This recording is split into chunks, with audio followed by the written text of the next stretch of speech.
Estamos viviendo en un tiempo incierto, pero Dios ha dado luz al mundo en su profecía. Prepárate para escuchar el programa Historias Proféticas del Mundo con Álvaro de la Cruz. Saludos. Invitamos a los oyentes de la AWR que quieran ponerse en contacto con nuestro programa, dirigirse a los WhatsApp 321-296-5956. 321-296-5956 y también al más 57 311 739 5032. Hoy presentamos la epopeya del pueblo de Israel, episodio 6.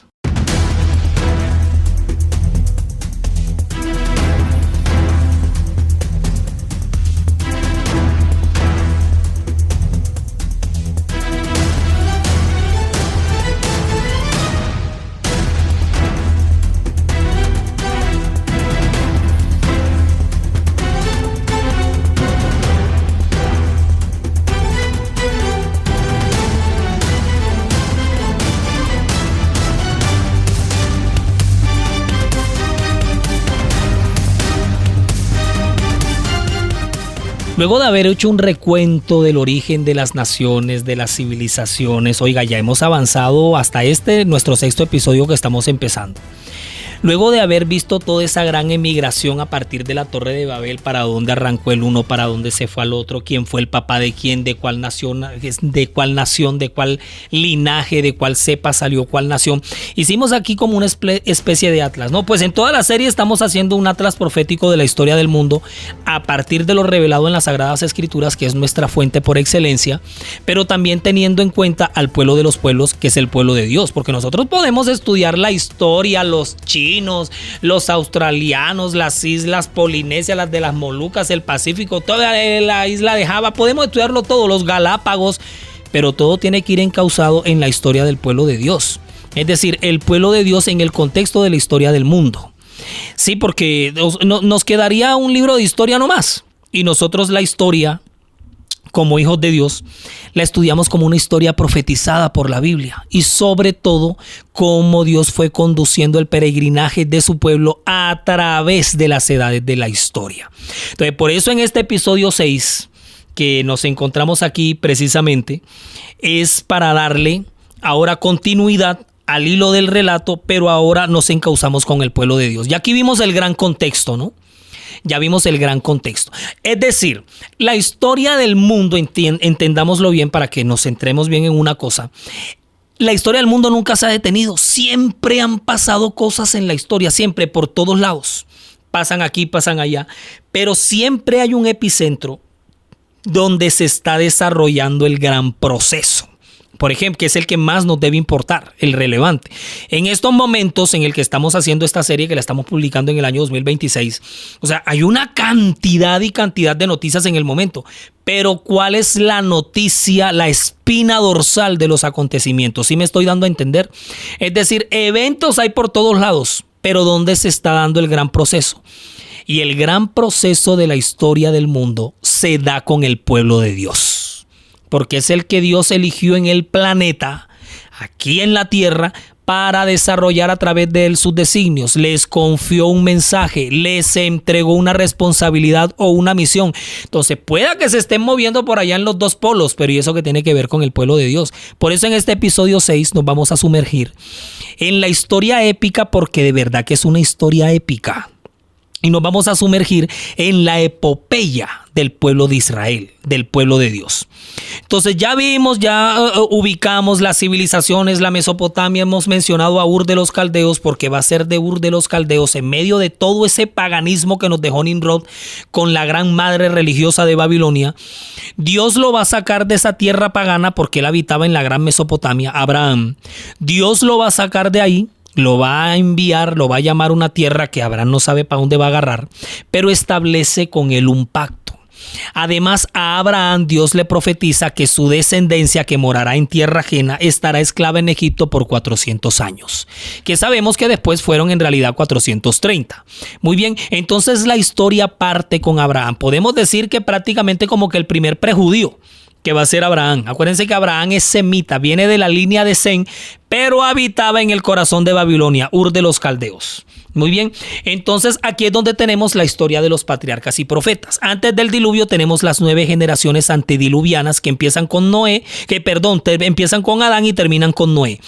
De Noé, entonces va a venir la descendencia por la línea de Sem y nos vamos a encontrar con Abraham. Abraham, que es semita, Dios va a establecer un pacto con él. Recordemos que Abraham es padre de Isaac y padre de Ismael. Isaac en el camino le va a dar origen al pueblo de Israel, las 12 tribus de donde van a venir los judíos y más adelante los cristianos. Por su parte, Ismael se va a desplazar para la península arábiga, donde va a mezclarse raizalmente con los descendientes de Joctán, que también es semita, que después de la Torre de Babel habitó la península arábiga. Es decir, los joctanitas son árabes preismaelitas, pero cuando llegue Ismael se va a enraizar, se va a mezclar raizalmente con los árabes joctanitas, y aquí viene la Arabia ismaelita, que más adelante se va a encontrar con los musulmanes o el Islam, porque de aquí de Ismael van a provenir ellos. Muy bien, esa es otra historia que en algún momento la echaremos aquí. Luego de Isaac nos viene Jacob, y Dios, conservando el pacto hecho con Abraham, el abuelo de Jacob, se le aparece en el sueño icónico de la escalera a Jacob en Betel. Y le dice: yo soy Jehová, el Dios de Abraham, tu padre, y el Dios de Isaac. La tierra en que estás acostado te la daré a ti y a tu descendencia. Será tu descendencia como el polvo de la tierra, y te extenderás al occidente, al oriente, al norte y al sur, y todas las familias de la tierra serán benditas en ti. Y en tu simiente, he aquí yo estoy contigo y te guardaré por donde quiera que fueres, y volveré a traerte a esta tierra, porque no te dejaré hasta que haya hecho lo que te he dicho. Eso está en Génesis capítulo 28, versículos 13 al 15. Nos encontramos en el epicentro de la era patriarcal del Antiguo Testamento, y estamos situados entre los años 1900 y 1700 antes de Cristo.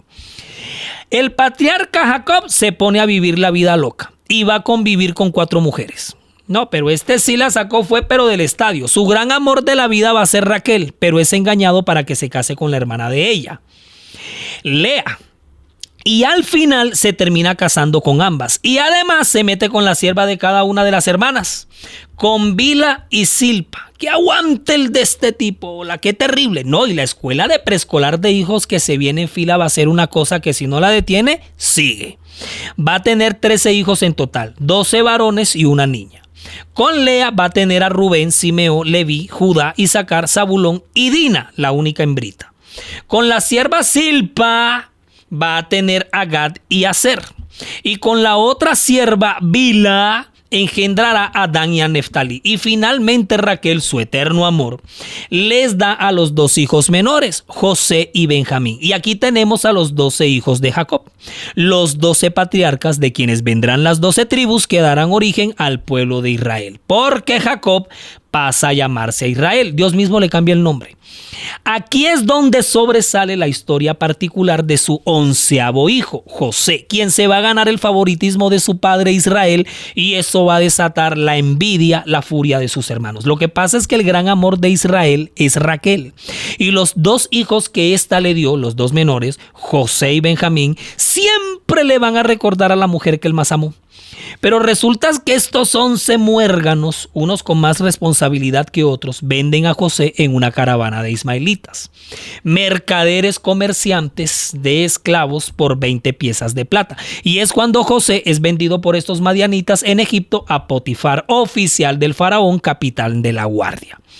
Los hermanos de José le mienten a Israel y le dicen que él fue devorado por una mala bestia, y es cuando Jacob se echa la pena por el resto de su vida. Pero mientras tanto, en Egipto, José vive las experiencias más dolorosas al principio y después las gloriosas, porque de estar preso en la cárcel de manera injusta, pasa a ser nombrado por el mismo faraón gobernador de Egipto. Fíjate tú, un semita gobierna en tierra de camitas, quien le pone el nombre de Safnat-Panea y le da por esposa a Asenat. Y es en este momento cuando sobreviene una hambruna terrible sobre todos los países de la tierra, pero en toda la tierra de Egipto había pan. Y es cuando empiezan a llegar de toda la tierra grandes grupos migratorios a comprar pan en Egipto. Y entre las filas de toda esa cantidad de gente, que llega, figuran los hermanos de José que se desplazan desde Canaán. Se da el feliz reencuentro entre José y sus hermanos y es así como los israelitas se establecen en Egipto. Y todas las personas que le nacieron a Jacob fueron 70. Y José estaba en Egipto y murió José y todos sus hermanos y toda aquella generación. Y los hijos de Israel fructificaron y se multiplicaron y fueron aumentados y fortalecidos en extremo y se llenó de ellos la tierra. Eso está en Éxodo capítulo 1 versículos 5 al 7. Mira, ya saltamos de Génesis a Éxodo. Ahora los israelitas se multiplican como pan en la tierra de Egipto y 215 años después de haber pisado la tierra de los faraones, ocurre lo que nadie vio venir. Se levantó sobre Egipto un nuevo rey que no conocía a José y dijo a su pueblo: he aquí, el pueblo de los hijos de Israel es mayor y más fuerte que nosotros. Ahora, pues seamos sabios para con él, para que no se multiplique y acontezca que viniendo guerra, él también se una a nuestros enemigos y pelee contra nosotros y se vaya de la tierra. Entonces pusieron sobre ellos comisarios de tributos que los molestasen con sus cargas y edificaron para Faraón las ciudades de almacenaje, Pitón y Ramesés, pero cuanto más los oprimían, tanto más se multiplicaban y crecían, de manera que los egipcios temían a los hijos de Israel. Y los egipcios hicieron servir a los hijos de Israel con dureza y amargaron su vida con dura servidumbre, en hacer barro y ladrillo y en toda labor del campo y en todo servicio al cual los obligaban con rigor. Éxodo capítulo 1 versículos 8 al 14 acabamos de leer. Este periodo severo y cruel de esclavitud se va a extender por 215 años más para un total de 430 años que duró la servidumbre de Israel en Egipto. Estamos hablando de los años aproximadamente entre el 1700 y el 1270 a.C. Y es cuando en medio de todo este periodo crítico para el pueblo de Israel, Dios levanta al patriarca mayor, al caudillo libertador, y se viene una etapa en esta historia épica sagrada inolvidable para todos: Moisés, el éxodo y el peregrinaje por el desierto.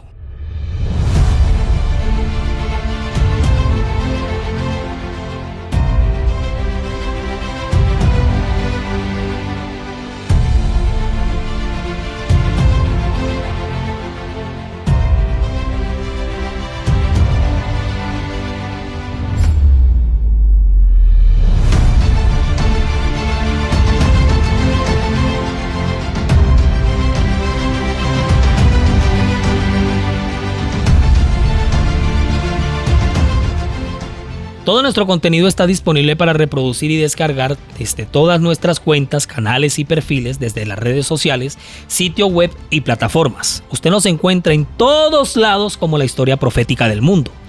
En Spotify, Google Podcasts, Facebook, Instagram y TikTok. En YouTube, siga nuestro canal.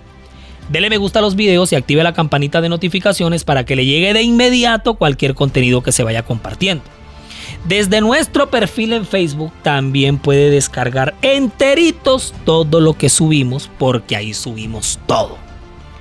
No dejen de asomarse por nuestras cuentas.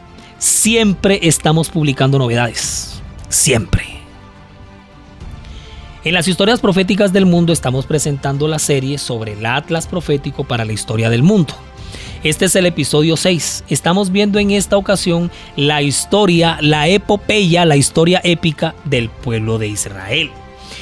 Y quedamos en el momento del éxodo de los hebreos. La salida del pueblo de Israel se sitúa entre los años 1270 a 1250.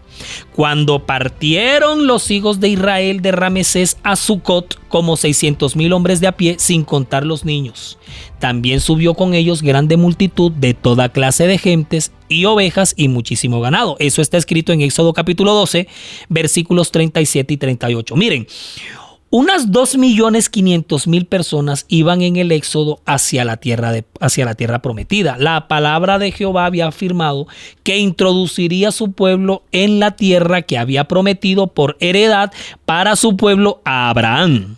En su peregrinaje, el pueblo de Israel pasa por el monte Sinaí en Egipto, que es donde Dios les da a Moisés las tablas de los 10 mandamientos. El Mar Rojo del canal del Suez se les abre de par en par frente a su vista para que puedan atravesar. Y por 40 años que peregrinaron por el desierto, fueron recibiendo del mismo Dios una cantidad de leyes ceremoniales, civiles, sanitarias, de todo tipo, las cuales Moisés fue recopilando en lo que se conoce como las Sagradas Escrituras o la Torá, que son los 5 primeros libros de la Biblia que escribió Moisés: Génesis, Éxodo, Levítico, Número y Deuteronomio. Números y Deuteronomio. Entre todas esas ordenanzas que Dios mandó, se erige el santuario israelita, el gran tabernáculo para oficiar los ritos y sacrificios ceremoniales. Y se establece la orden de los sacerdotes, siendo el primer sumo sacerdote Aarón, hermano de Moisés. Bueno, tiempo después Moisés muere en el monte Nebo, en la cumbre del Pisga, y en su lugar le sucede Josué, quien va a dirigir la toma y la conquista de Canaán. Josué, la tierra prometida al pueblo de Israel por su pacto con Abraham, tierra que fluye leche y miel. El sueño de Dios con Israel era engrandecerla de manera próspera por encima de todas las naciones, solo si los israelitas se mantenían fieles a Dios. Israel, en la mente de Dios, estaba para ser la gran potencia sobre la tierra, que diera testimonio de su bendición por su lealtad al único Dios verdadero. Es entonces cuando se establece el liderazgo de los jueces: Débora, Gedeón, Sansón, Otoniel, Barak, Jefté, Abdón, Sangar, Ahod, Tola, Insán, Elón y Yair. Esta es la época de Rub la Moabita. La tierra de Canaán estaba habitada, tomada por cualquier cantidad de pueblos paganos de quienes Dios prometió expulsarlos para que las 12 tribus de su pueblo la poseyeran como suya, y es cuando se da la repartición del territorio. Toda esa repartición está explicada en los capítulos 14 al 19 del libro de Josué. Y ya vamos por alrededor del año 1240. Los jueces abarcan entre el 1220 y el 1050 a.C. Todo iba normal hasta aquí, cuando, siendo Samuel profeta, sacerdote y juez, estaba ya bastante avanzado de edad. Él mismo nombra como jueces a sus 2 hijos, que son Joel y Abías. Pero estos 2 no le pudieron heredar la integridad al papá y se convirtieron en el lunar negro, en la mancha. El pueblo se quejaba de su corrupción y la cosa trascendió a tal punto que el populacho protagonizó una oleada de protestas, y la principal exigencia era la del establecimiento de una monarquía. O sea, Israel quería un rey, así como todos los demás sistemas de gobierno de las naciones vecinas de toda esa región lo tenía. Y es entonces cuando nace en Israel el periodo de los reyes, es decir, de los jueces pasamos a los reyes. Los 3 primeros: Saúl, con un pésimo manejo en la guerra contra los filisteos; David, quien a pesar de todo va a ser recordado como el mejor rey que va a tener Israel. David escribió muchos de los salmos durante su reinado. Luego reina su hijo Salomón, escritor de los Proverbios y Eclesiastés. Construye el templo del reino en su capital Jerusalén, en el territorio del monte Moria, que ya nosotros sabemos que este va a llegar a convertirse en la monumental gloria de los israelitas, el templo. Pero al morir Salomón ocurre lo inimaginable. Si de por sí haber exigido una monarquía ya había sido el peor error en el que Israel había caído, en el 930 estalla la división en el reino: Israel del norte e Israel del sur. Israel del norte con 10 tribus y el Israel del sur con 2 tribus, Judá y Benjamín.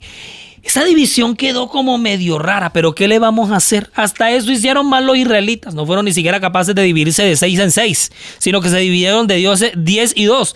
La capital del reino del norte va a ser Samaria, mientras que la capital del reino del sur va a seguir siendo Jerusalén con su flamante templo. El monte sagrado de Israel del norte pasará a ser Gerizim, en tanto que en el reino del sur sigue siendo el monte Moria, o monte de Jerusalén, o monte Sión, como le queramos llamar. Por ser Samaria la capital del reino de Israel del norte, entonces van a pasar a llamarse los samaritanos. Muy bien. Y en el reino del sur, por estar la capital Jerusalén en Judá, entonces van a pasar a llamarse judíos. ¿La captaron bien? Pilas, porque aquí se van dando giros importantes con nombre propio. Viene entonces la larga etapa del reino dividido, que en realidad dejó a todo el mundo débil. Se empezaron a pelear entre ellos y lo que hicieron fue debilitarse todos. El primer líder del reino del norte es Jeroboam, excomandante de Salomón en el ejército, y el primer líder en el sur fue Roboam, hijo de Salomón. De aquí en adelante, teniendo como telón de fondo al reino dividido, Dios empezó a llamar a sus profetas a amonestar al pueblo dividido. Al reino del sur lo amonestan Isaías, Miqueas. Cuando digo reino del sur ya estamos hablando de judíos. Lo van a amonestar profetas como Isaías, Miqueas, Habacuc, Sofonías y Nahum. Por su parte, a los samaritanos, el norte, lo profetizan Jonás, Oseas y Amós. Todos estos profetas llamaban a ambas partes al arrepentimiento, a abandonar la idolatría, la corrupción, sí, porque todos se descarriaron, tanto en el norte como en el sur. Estos profetas llamaron a los pueblos, al pueblo a volverse a Dios, porque además de haberse dividido, se habían vuelto tras los ídolos y se presagiaban unos juicios inminentes por parte de las naciones enemigas que aprovecharon la debilidad en la que Israel cayó, producto de su absurda división. En Segunda de Reyes 17 está registrada la caída de Samaria y el cautiverio de Israel acontecido en el 722 a.C. a manos de Salmanasar, rey de Asiria, siendo Oseas el rey. Esto es lo que llamamos el cautiverio asirio del año 722 a.C. Y el rey de Asiria invadió todo Israel y sitió a Samaria y estuvo sobre ella 3 años. En el año 9 de Oseas, el rey de Asiria tomó Samaria y llevó a Israel cautivo a Siria y los puso en Halaj, en Abor junto al río Gozán y en las ciudades de los medos. Jehová, por tanto, se airó en gran manera contra Israel y los quitó de delante de su rostro y no quedó sino la tribu de Judá. Eso está en Segunda de Reyes capítulo 17 versículos 5 y 6. En este periodo la nota la ponen los asirios y todos esos samaritanos quedan volando y completamente quedan borrados del mapa las 10 tribus. Mientras que Judá sobrevivió al cautiverio asirio. Son los años de dominio de personajes asirios como Sargón II, Sennacherib, Esardón. Se da la caída de Nínive por parte de Babilonia, la conquista de Asiria y ahora la moda la impone Babilonia.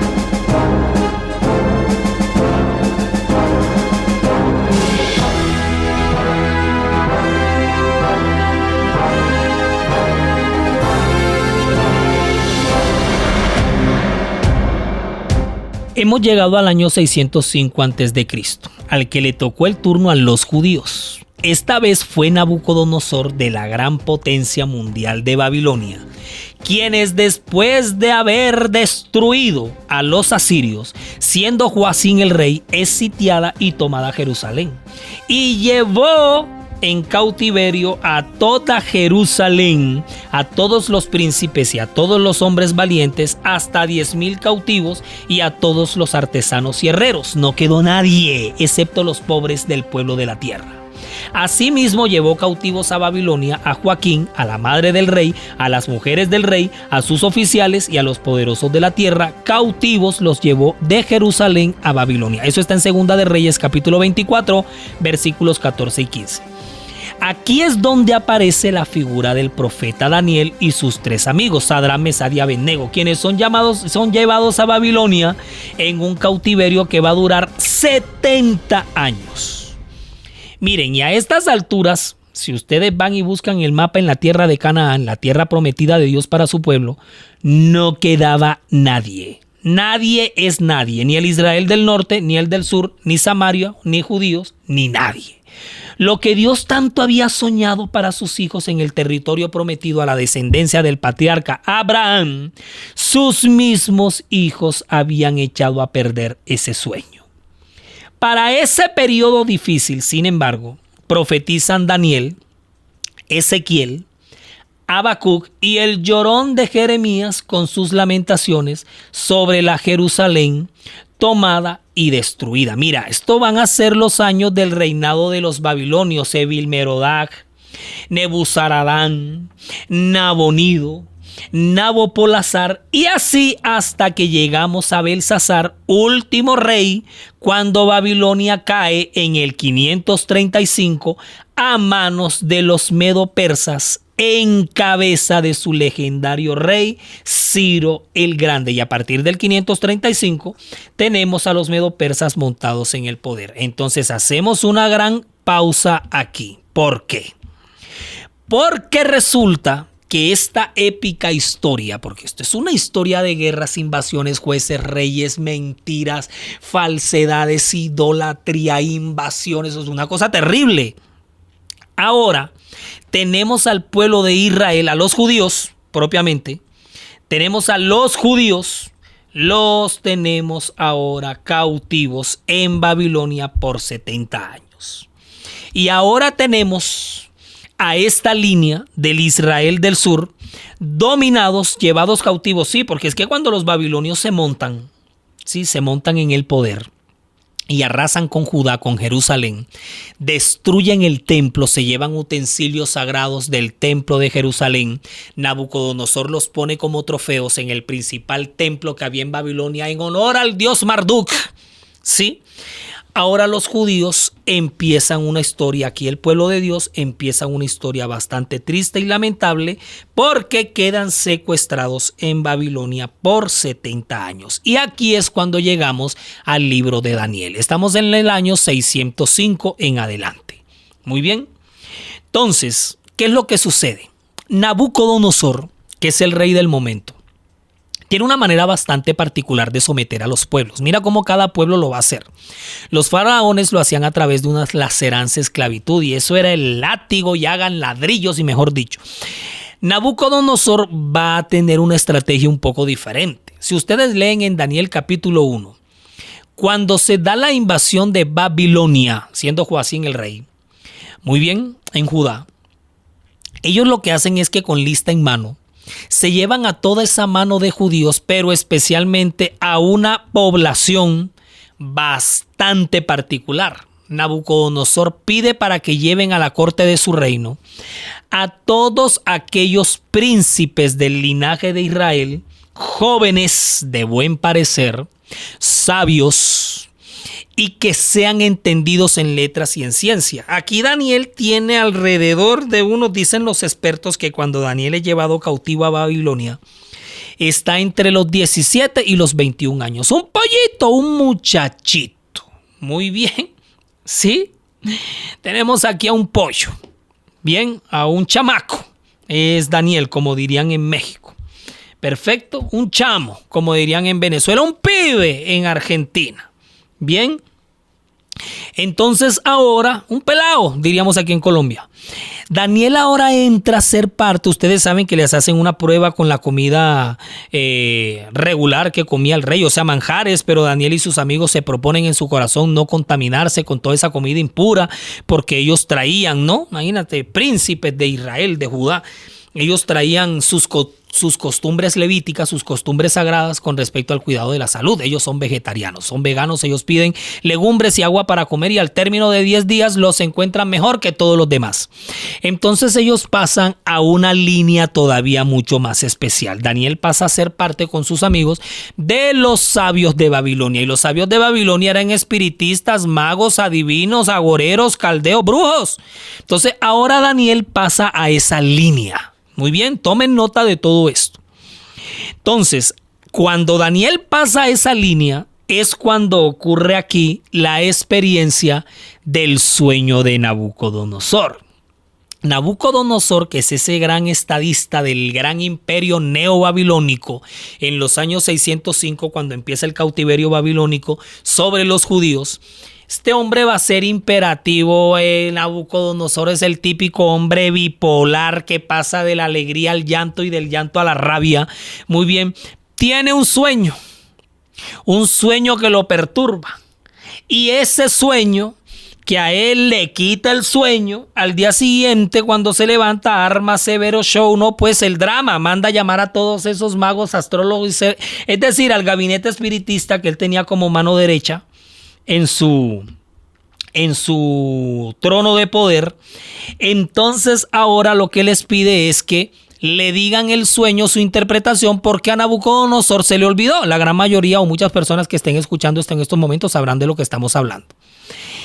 Resulta que el contenido y la interpretación de ese sueño es lo que vamos a ver en el próximo episodio, cuando veamos el sueño profético de Daniel 2, y aquí este atlas profético de la historia del mundo se nos va a expandir totalmente.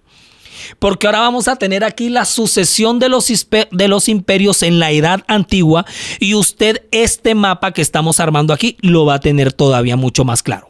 Entonces no se pierdan el próximo capítulo. Voy a dar aquí un par de spoilers. Daniel es el único que puede decirle al rey lo que soñó, y es el único que, conforme a la revelación que le da Dios de ese mismo sueño, le da la interpretación más certera y efectiva. No les puedo adelantar más porque se nos van a venir una mano de reinos y de imperios que marcaron la historia, el periodo antiguo de la historia de la humanidad, y vamos a llegar hasta el reino eterno en la visión profética del sueño de Daniel 2. Resumimos y nos fuimos.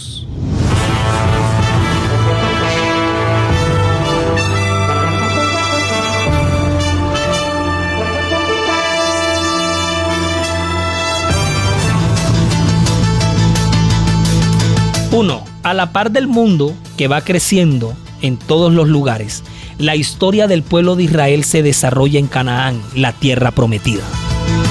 2. De Isaac vino Jacob, y de Jacob sus 12 hijos, empezando con ellos la línea generacional de las 12 tribus del pueblo de Israel. 3. La era patriarcal tiene como protagonistas principales a José, Moisés y Josué. La hambruna mundial lleva a los primeros israelitas a establecerse en Egipto. 4. La historia del pueblo de Israel es épica. Hubo esclavitud, salida, peregrinaje por el desierto, conquista de la tierra prometida, cautiverios, exilios, deportaciones y sometimiento. 5. Con el eterno Dios a la cabeza de la historia de su pueblo, sin que nada de lo que pase, por más traumático que sea, escape a su absoluto control. En la producción Carlos Polo, en el relato Álvaro de la Cruz, y para todos ustedes un feliz día.